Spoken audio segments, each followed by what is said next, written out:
and welcome. You're watching NDTV. I'm Rishika Barua. India today has crossed the grim milestone of 1 crore COVID-19 cases, but the active cases continue to fall. Is this good news? 2 vaccines have been approved for emergency use in the United States. What are the side effects of these vaccines that you need to know about, and where are we today in our fight against this pandemic? Well, Dr. Randeep Guleria, the director of the All India Institute and co-author of Till We Win, India's Fight Against the COVID-19 Pandemic, joins us live. Thank you so much, Dr. Guleria, for sparing your time and being with us. India's crossed 1 crore coronavirus cases, but the active cases continue to decline. We have only 3.08% of this 1 crore. That's actual cases that we're dealing with right now. How do you look at this data? So you're right. Today we've crossed 1 crore patients as far as COVID-19 is concerned, and we're the second country after the United States to have done that. But if you look at the number of cases per million population, we still are quite low down in terms of the number of cases. But like you said, the heartening news is that the number of active cases is low and we're showing a downward trend, and also our recovery rate is very high. So these are very sort of positive outcomes which suggest that we've been able to manage COVID-19 well. The challenge that we have are 2. One is, of course, to really see that this trend continues during the winter months, because as we've seen in various parts of the world, whether it's Europe, South Korea, or even the US, winter has not been kind to them and has led to a surge in the number of cases. Yes. And we need to be very careful as far as this is concerned. Secondly, we need to really prepare ourselves both in terms of the planning and also in terms of getting people to come forward to get themselves vaccinated, because I think this will also make a huge difference in really getting over this pandemic and coming back to the normal life that we all were used to. Dr. Guleria, just to talk a little more about the winter point that you made earlier, and many experts, including yourself, had predicted that, the winter months will be particularly challenging in our fight against the pandemic. But India's COVID numbers have actually dipped despite the winter surge that was predicted. Can we therefore say that India has passed the peak? Yes, so this is something that although I keep my fingers crossed, I feel that we could say that, because consistently our numbers have been coming down despite a cold wave being seen in various parts of North India. And also the surge that we saw, which was basically related to the festive season and subsequent 2 weeks after that, has actually now shown a downward trend. So in most parts of India, we are seeing a downward trend. And obviously in the southern part of India, we don't have such a cold weather as we see in places like Europe or in the US. Yes. So I think we are in a position there where we could say that we seem to have passed the peak and should continue to have a downward trend. But having said that, I think what is very, very important is that we should not be complacent. We should realize that we have to sustain this, and therefore COVID appropriate behavior in terms of masks, physical distancing, hand washing still is very, very important till we are able to vaccinate a substantial number of our population. All right, but it is in a certain sense at the moment looking like, the worst could perhaps be over. Now, that's an indication that's coming from the Delhi government as well. They've indicated that Delhi is past the 3rd wave, which many believed was actually much worse than the first 2. Would you agree? Yes, in terms of absolute number of cases, they were much more. And also in terms of the severity of individuals, we were seeing more severe patients at this point in time, because initially we were admitting even mild patients, and then we switched over to a lot of home isolation, and therefore mild patients were being managed at home. And still we started seeing a large number of patients filling up our ICUs and our hospital beds. So I think that is now on a downward trend, and even in most hospitals in Delhi, the number of patients has declined significantly.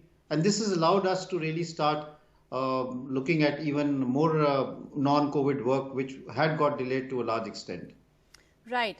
Let's shift our focus from the numbers to the vaccine story. Now, the United States has approved the Moderna vaccine for emergency use as well.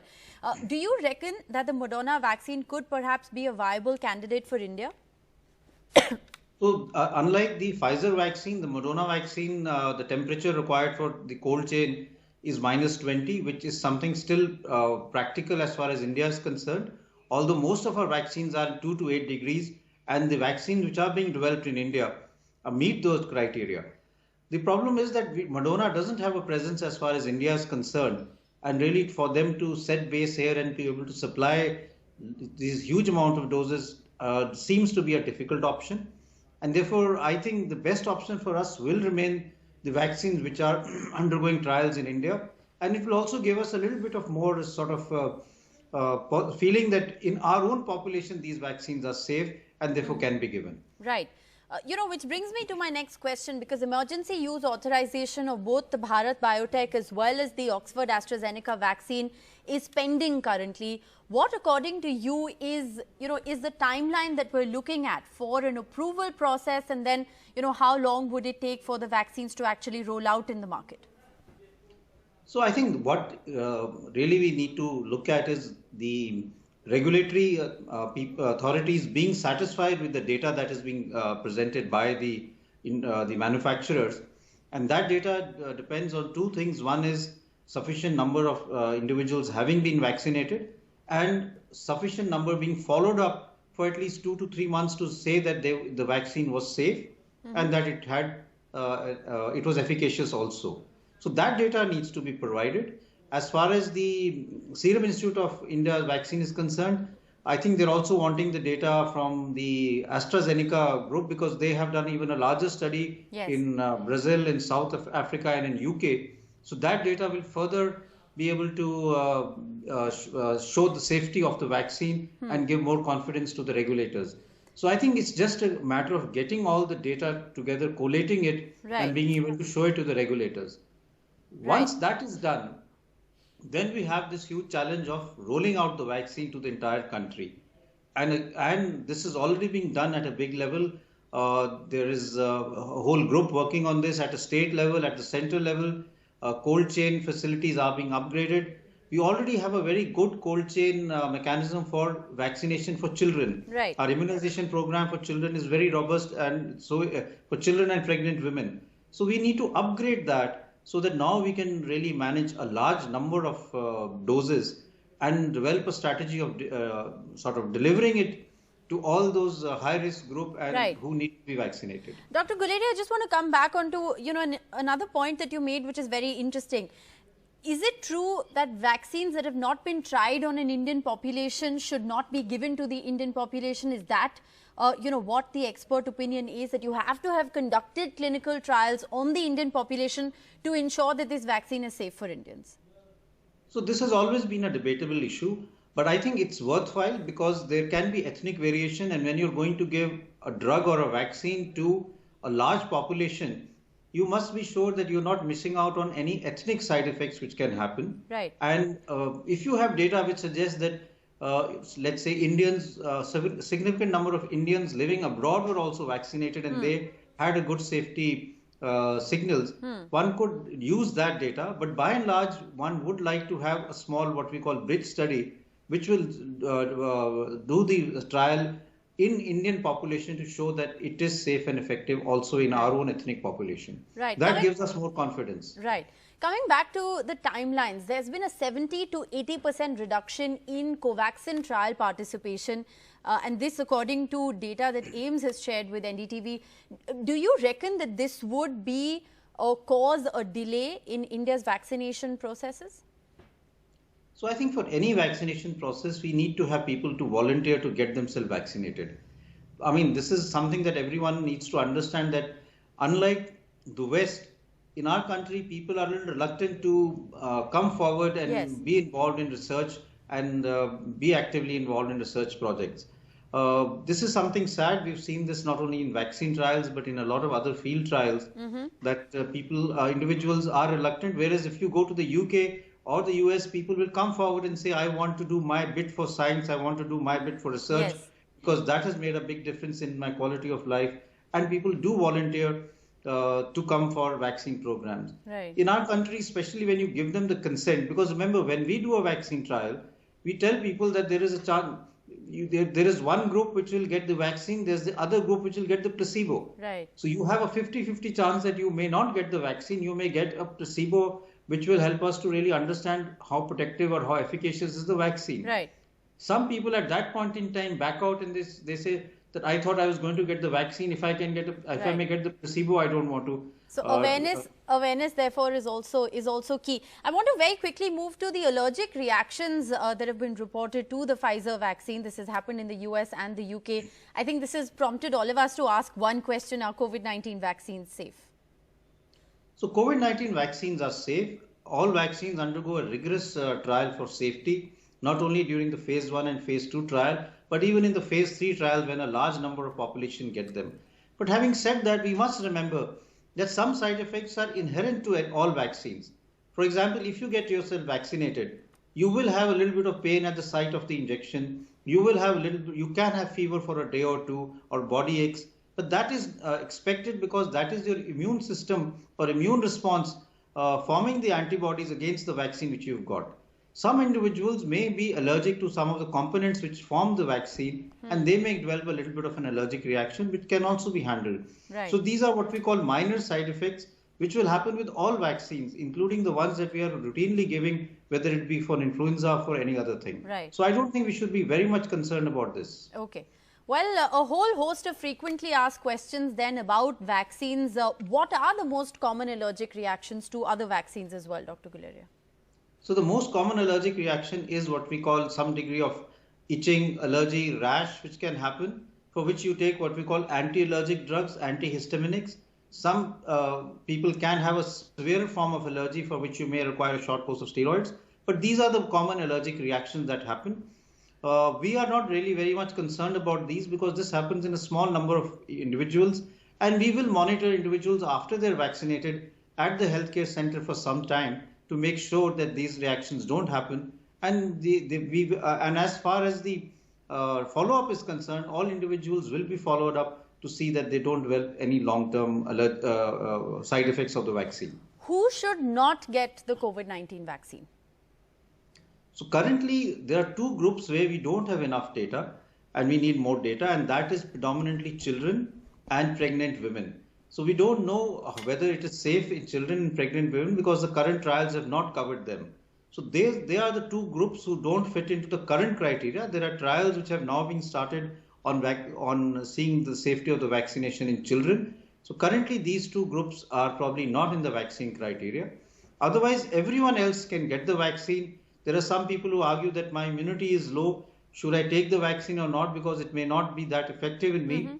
I would say that because your immunity is low, you must definitely take the vaccine because you are at a higher risk of getting more severe infection as far as COVID-19 is concerned. What about those with allergies? People with severe food allergies or other forms of allergies, should they take the vaccine shot? Yes, I would still say they should take the vaccine shot. They should inform the healthcare providers that they have an allergy and therefore they should be monitored more closely. Right. But I think it's not a contraindication that if you have food allergies, if you have asthma or you have allergic rhinitis, you tend to sneeze a lot, you should not take the vaccine. All right, that's I think very important perspective. The other big question is, how long does vaccine immunity last? So that's a very important and big question. How long will the vaccine immunity last, and will it vary from one vaccine to the other, and which is giving a longer degree of immunity? Now, this is a question which we can only answer next year as we follow up these patients who are vaccinated. What the data suggests is that the immunity will last definitely for more than 6 months.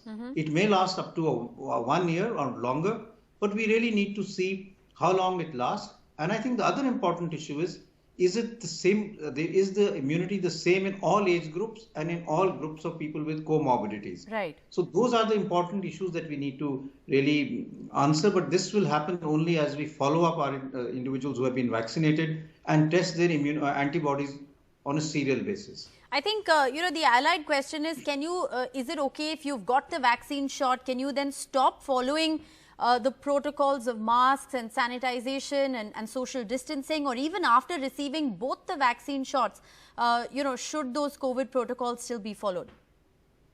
Definitely, those the COVID protocols should definitely be followed, and they are for 2 or 3 reasons. One is you have to get both the two shots. This is very important. Just the first shot will not give you enough immunity. You must get your second shot 28 days later. Right. And after that also it will take at least 2 weeks for the antibodies to form in sufficient amount in your body for you to get the immunity and protection. Right. But having said that, it's also important that your immunity, you may have a good immunity, but you may still get COVID, but it may be in of a mild form. Okay. So the vaccine may prevent you from getting severe COVID, but in some individuals, it's not going to give you 100% immunity that you will not get COVID. It won't let you get a severe form of COVID. All So right. even if you get a mild fever, cough, and cold, you may not have any problem, but you may be infectious to others, and you may spread the illness to other members in the family who have not been vaccinated as yet, or who may have a lower immunity. Therefore, I think even after you're vaccinated, it's very important that we follow COVID appropriate behavior Right. till such time that we really can say that our cases are really down to a minimum and that the pandemic is over. So, Dr. Guleria, what you're essentially saying is that we don't know yet whether the vaccine shot is 100% of a magic bullet. You could still, after getting vaccinated, also get the coronavirus, but perhaps it won't be life-threatening or may not be very severe. Is that what you're saying? Correct. So when we look at the vaccines, we're looking at two things. Does the vaccine prevent you from getting the infection, or does it prevent you from getting severe disease? So currently, we are sure that the vaccine will prevent you from getting severe disease. Even if you develop COVID, it will be from a mild form. An ideal situation, which we would like, which would be an ideal vaccine, is that it prevents you from getting the infection at all, and you don't get COVID once you're vaccinated. I don't think that we can confidently say that the vaccine will be able to do that right now. Hopefully, with time, we may be able to have a vaccine which could do that. Right. The other allied question, and that's also very interesting, what you're saying is that we still also don't know whether after you've got vaccinated, you can be a carrier. So whether you can be infectious. Okay. Carrier would mean that you can carry the disease for a long time, but what we're trying to say is you may get the vaccine, you may be sort of protected from getting severe disease, but you may get a mild disease and you may still be infectious and spread the disease to other members that you Right. come, or other people that you come in contact with. Right. That is why wearing a mask is still very important even after you get yourself And vaccinated. can a recovered patient be a carrier of COVID-19?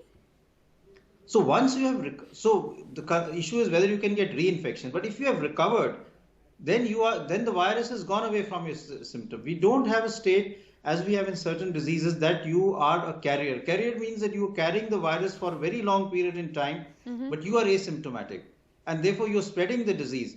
COVID-19, the infection lasts for a defined period of time, varying from a week to 2 weeks, and after that the virus goes away from Right. your system. Your RT-PCR may be positive, but the virus is dead. Right. And then you are no longer spreading the disease. Okay. So we don't have a chronic carrier stage as far as COVID-19 is concerned. Right.